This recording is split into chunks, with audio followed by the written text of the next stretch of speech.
Hey, I'm Nicholas Prom, Chase. and you're watching Posers Must Posers Die, with that. our latest adventures in the exciting and kick-ass world of heavy metal. So we've got some album reviews to do. So why don't we just do them? First up, we got an album that just came out, right? Came out this week. Yep, on the 29th. Yes, wanna tell us about it? Okay. Well, let's see. What do we got here? URSAWRATH Emergence, released independently on August 29th. G.G. Allen's birthday. Wow, this Yeah. was a man. You go ahead and start with this one since you're the one you suggested it. Because wow, I had no idea what I was going to be getting into with these guys. Oh, really? Okay. Well, it's technical thrash, and wow, there is a lot going on musically. I mean, there's so many like different just like uh, changes and shifts. Directional shifts, like in the songs. And I don't know enough theory to necessarily know. It's like we're talking about time and tempo changes, but like this is complex stuff. Yeah. And like every thrash fan will like this, but also there's a lot to for uh there is some breakdowniness and some almost Meshuggah kind of shit going Yeah. on in there Okay. too, a little bit, and like so I feel like this will have like a wider appeal to a general modern metal audience. I think people, metalcore kids will like this too. I mean, and metalcore kids are into thrash too, I think. I Yeah. think. There's I some don't there's know. some crossover there. Yeah. Yeah, Totally. and like yeah, so I mean it's cool. They've got some other things going on uh, um, at play here, but this is raging shit too. And um, yeah, I like this. I saw them. They played their first Portland show a few weeks back, and they're a four piece, but they played as a three piece that night. So it's playing with only one of their guitarists, so you're losing a lot of the dimension of what they have. So I'm looking forward to seeing them again. Uh, but no, this is an excellent record. I would highly recommend this uh, to all you thrashers out there. Check out URSAWRATH and their debut album Emergence. This is really good. Um, Couple of songs that were released as singles, Thawed by Hell's Flames, and I think Thrive in Destruction and Death. Those are both really killer tracks. Um, Really liked Echo Chamber and Glass Tower a lot. And Echo Chamber is like a slower song, but they had but musically it was really happening, man. I was just like, oh, this is so interesting. This is really caught my ear like in a great way. And then Glass Tower is just it's really good. And there's a lot of social commentary going on this record, and I think and I welcome it. I really like it. Some thoughts from you, Chase? When they stay in like their pure thrash kind of form, they remind me of like the mid 2000s thrash revival. Yeah, They're kind of like bonded by blood, kind of the like band, the that band kind of bought it. like The band bought it by blood. yes, the band, correct, yes. Okay. But then they kind of mutate and kind of branch off from themselves, and it's they yeah a bit of that progressive not proggy necessarily, but like it's not uh, pure thrash. It gets very yeah, like you said, technical. I guess technical thrash Yeah, is the way to describe it in some yeah. I mean, spots. it's like I mean, I noticed like I could tell that there was a Meshuggah influence, and that's okay. Meshuggah Yeah, started out as pretty much thrash, yeah. and there's connectivity there. That's actually I'm actually finally starting to kind of slightly warm to that band, but I know it's taken me forever, but because I'm more about like I'm Well, like because I never that band never made me feel anything, but also I think the Coroner influence is really here, and they were aha, so there we go. so progressive and technical. I think that's an apt comparison there. Ursa Wrath is really good, and I'm looking forward to seeing them again and seeing what the future holds for them. So, you go. I'm sorry. And it's okay. It's not just the instrumentation where the instrumentation where they take it and go all out with it and just very wide. The vocal range is just all over the place. Like he goes from sounding vocalist and bassist Adam Schaefer. Yeah. He's got like these scary lows, but he stays in like this like the solid mid kind of area, and then he goes crazy high. He goes from sounding like Chuck Billy to Bjorn Strid from oh crap, I forgot what he's from. Metalcore. Yes. Yeah. No, no, Speed Strid was in Bjorn Speedstrid. He was in a couple of melodic death metal bands, and I'm blanking right now. Soil work. That's what I Soilwork, was thinking. thank Soil you. work. There you Yeah. go. Yeah. And then Yeah. it sounded like Will Ramos, the curly-haired dude from one of the deathcore bands that people like. Like he goes Oh, from like traditional to like crazy, interesting. Will like Ramos, vocal really? noises. Yeah, the deathcore Yeah. guy. I remember. I can't remember what band Yeah. he's in because I'm so not into that. But yeah, interesting, interesting. Okay, but yeah, there's a lot going on here, and there's there's so much variance in the songs, but it's not Yeah. like all over the place in a bad way. It's very cohesive and coherent. I really Yeah. like this, and like this is something I think I'm going to keep coming back to. This is really good stuff. So right on, URSAWRATH. Yeah, Agreed. Chase, did you have anything else on this one or? Highlights for me were Rot, Lies, and Sentenced to Life. Mm, all Yeah. So I'm very gonna good throw those in. songs. Very good. Yes. Yeah. Yeah. So this is excellent, and this is man. I'll tell you, the Pacific Northwest, especially in Washington State, is just bursting with thrash, and like like this is the place, man. you know, so that new thrash wave is so like it's coming, it's here, we're doing it, and URSAWRATH I think are going to be leaders at least in the Pacific Northwest, and hopefully beyond sooner rather than later because they're terrific. So yeah, um, yeah. If we're good on this, why don't we move on to our next review, Chase? Okay. Up next we have Deathhammer, Crimson Dawn. Released August 29th on Hell's Headbangers. A Yeah. two-man black and thrash outfit from Norway. This is their sixth full-length album, Yes. and yeah, they have a fan base. Like, dude, I didn't know much about them. I heard, let's see, I listened to Evil Power about a decade ago. I want to Okay. say about around a decade ago, and their sound has evolved a little bit since then. This is more beat you to death, black and thrash, less still evil, but let's have a beer, speed metal. Sure. Like Yeah. Dude, yeah, I really like this band. I mean, I followed them really honestly like not super closely. But every time they turn up, it's always great shit. And I mean, I think this is a better Destruction album than the most recent Destruction album. yes, I Um, concur. I mean, those leads are just like straight out of like Infernal Overkill and stuff, you know. So, but like truly, this is a really cool band that plays uncompromising thrash metal in that blackened speed metal uh, area that we like a lot. And Oh so yeah, yeah, this is killer. This is killer shit. I mean, there's this wonderful clip of an interview with one of these guys uh, that's been that was floating around on Instagram. I tried to find it recently, but the guy's like, never fucking relax. Listen to Bonded by Blood and Endless Pain and live for violence, die for metal, you know, like, and I'm like, wow, okay. And I'm butchering that quote. I'm probably getting everything in the wrong order, but like, right on, dude. That rules. But yeah, this is really cool stuff. I mean, not reinventing the wheel at all, and I don't care. This is great.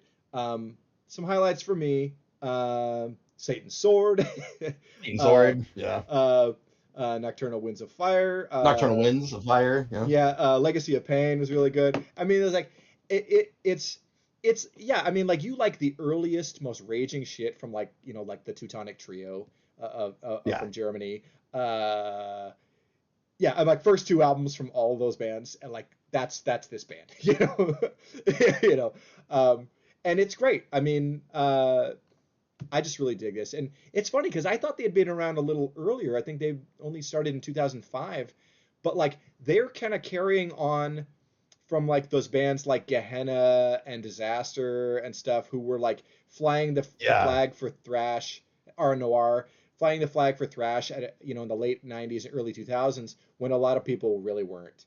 And but they're in that vein, and I love that fraternity of bands. So right on Deathhammer. Like they're just doing the right thing. They sound like they have a they sound like they go further back than 2005, most certainly. But yeah, I Yeah. checked. Their earliest demo came out in 2006, it looks like. Yeah. And yeah. Um, Also, I have to mention this guy's vocals too. This guy's vocals are crazy because he's got like another Yeah. crazy range. He's got this like that classic like the Tom Araya scream kind of, Hmm. but he never Kind actually of. goes full on. But it's Yeah. but yeah, that heavy metal. I don't know what the word is, and I can't do it, but that thing that a lot of It's a y'all can false. do. It's a Uh, falsetto. Falsetto. oh, thank you. Yeah. I learned But something new today. so yes. But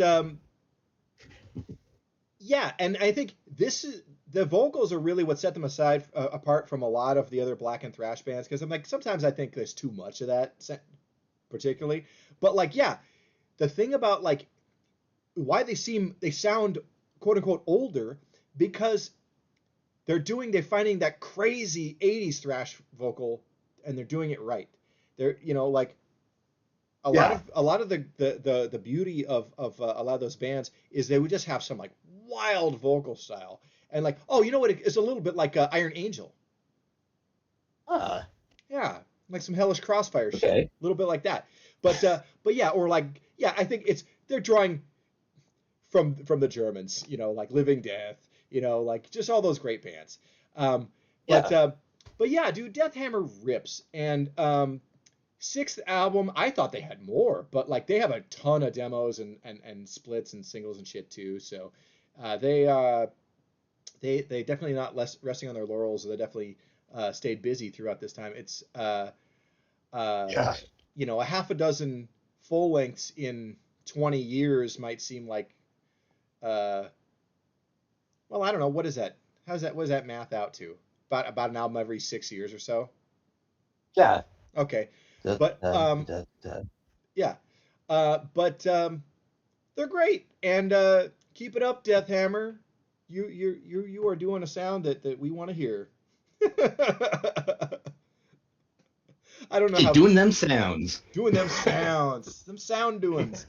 And I think honestly, I think back in the old days when we were doing e-metal reviews, back to circa 2007, 6, 7, 8, right there, Yeah. somebody sent me like a tape, like a demo of these guys and Vomitor, or like tapes of Ah. them. And I'm like, I don't know if I bought it or if somebody just if sent it to me, like, oh, you're gonna dig this, but I remember it and like them. Also, Vomitor is a cool band too. But yeah, good stuff.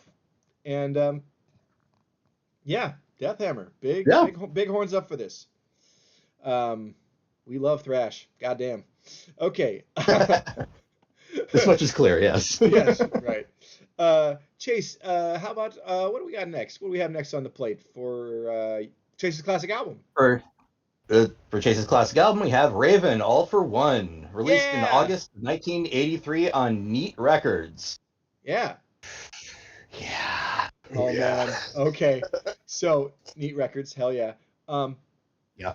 you and I love Raven. Love Raven. I'm so glad I finally got to see them some years back, and they were incredible. They were excellent.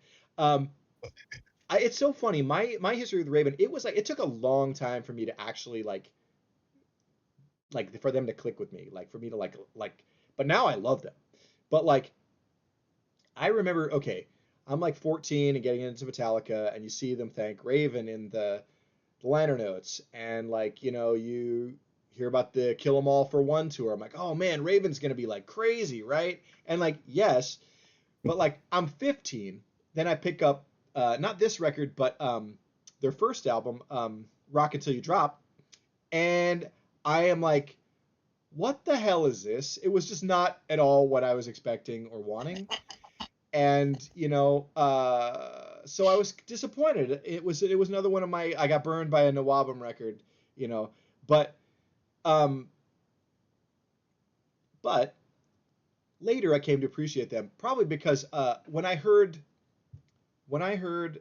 excuse me, Break the Chain from this album on a compilation, that was like, oh wait, that's great. Okay, now Raven is I get starting to it. Yeah. Raven's starting to click for me. I mean, John Gallagher's vocals are nonstop and over the top, Oh yeah. and they are Great way, not for great way to everyone. describe that. They are not for everyone, and they weren't for me for a long time. But I get it now, and now I love John Gallagher. I love what he does vocally. It's neat. It's totally unique.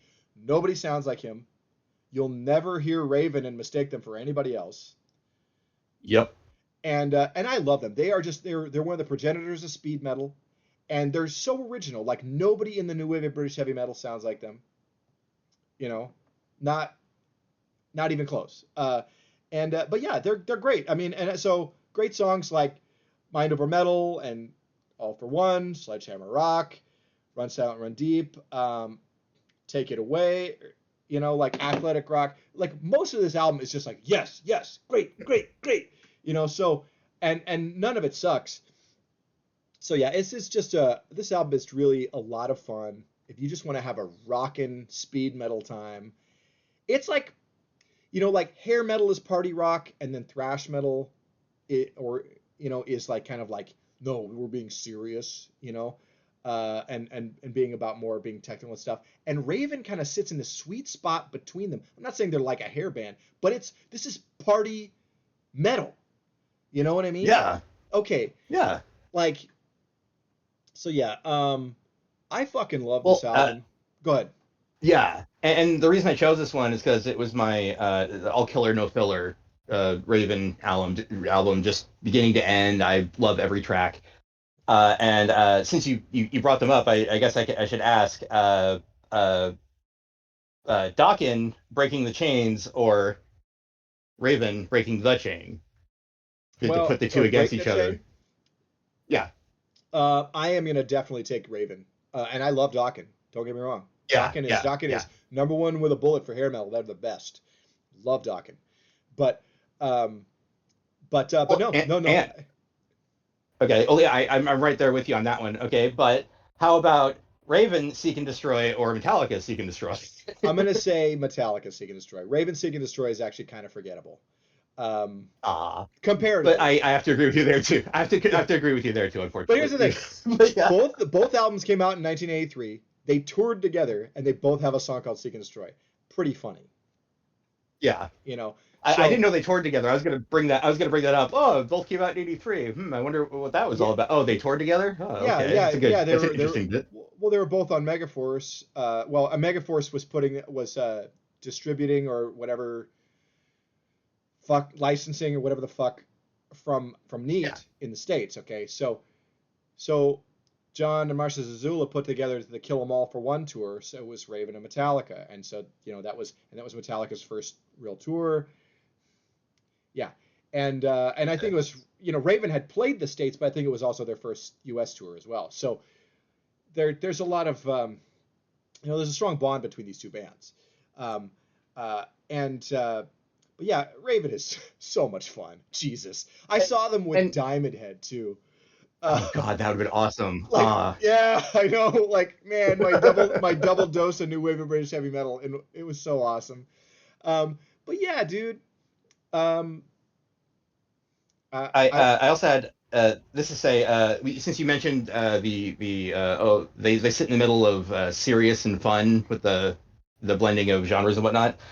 I like the fun side of Raven, but I especially like it when they go full Iron Raven and give you that historical fiction or semi-historical songs like Run Silent, Run Deep, and Hung, Drawn, and Quartered, yeah. and Um, All for One. Yeah. yeah. No, those are great, and I love the this album cover is great because what are we doing? It's an allusion to the Three Musketeers. Okay, they are a power Yep. trio. Yep.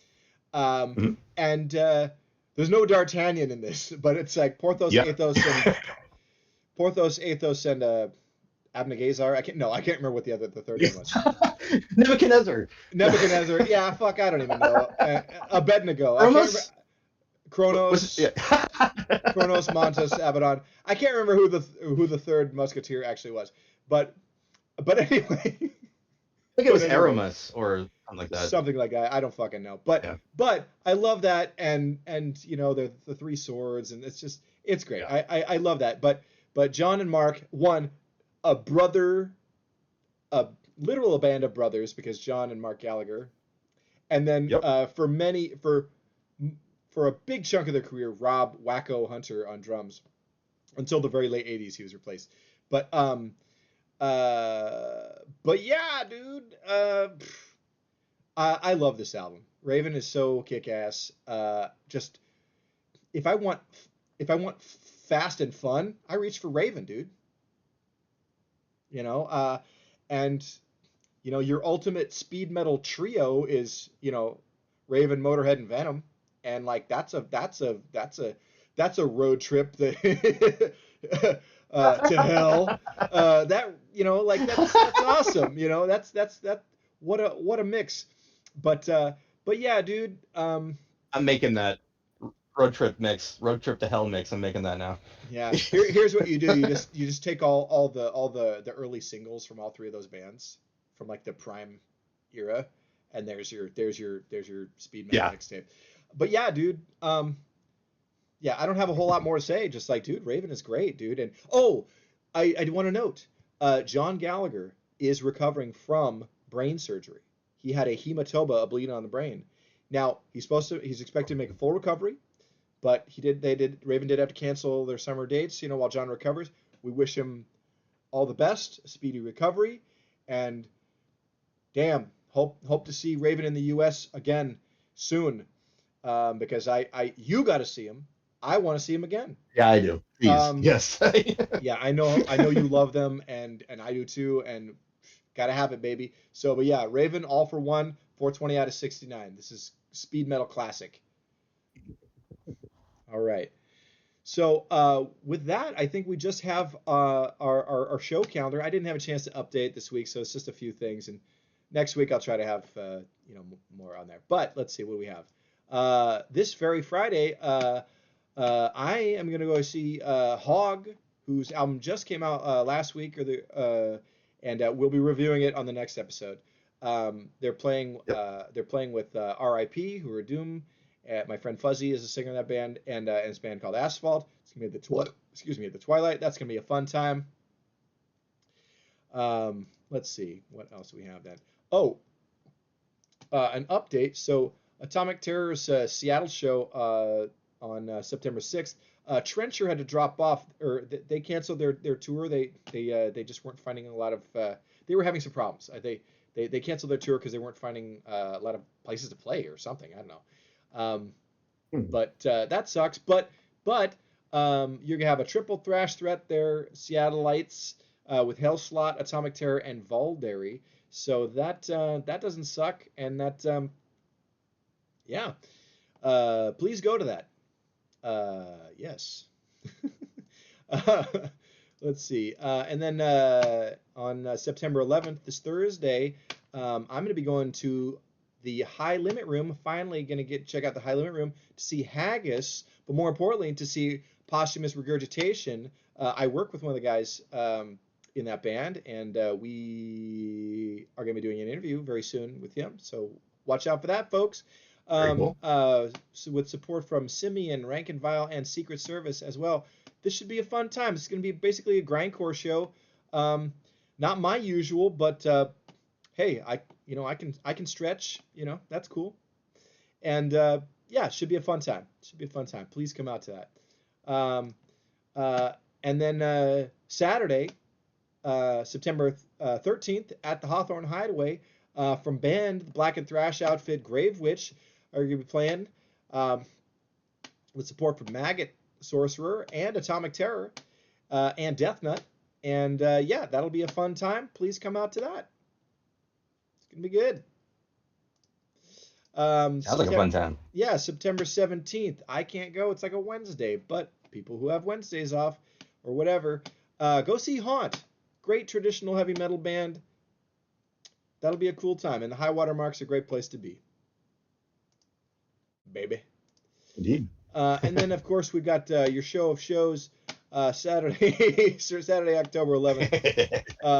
the Dark Angel Extinction Level Event Tour with an incredibly stacked bill with Sacred Reich, Violence, Midnight, and Interceptor in support. This is just going to be an incredible evening of metal. Total thrash, terror. Fuck yeah. It's like, fuck yeah. So that's really all we've got for this week, folks. Chase, sign off if you would. Thanks for watching. Like, comment, subscribe. I forgot to write an outro, so wise man say, forgiveness is divine, but never pay full price for late pizza. What is that from? That's from a movie. Is that the Teenage Mutant Ninja Turtles movie? From the... I thought that's what it was. Okay. Well, good night, everybody. Thanks for listening, watching, whatever. Bye.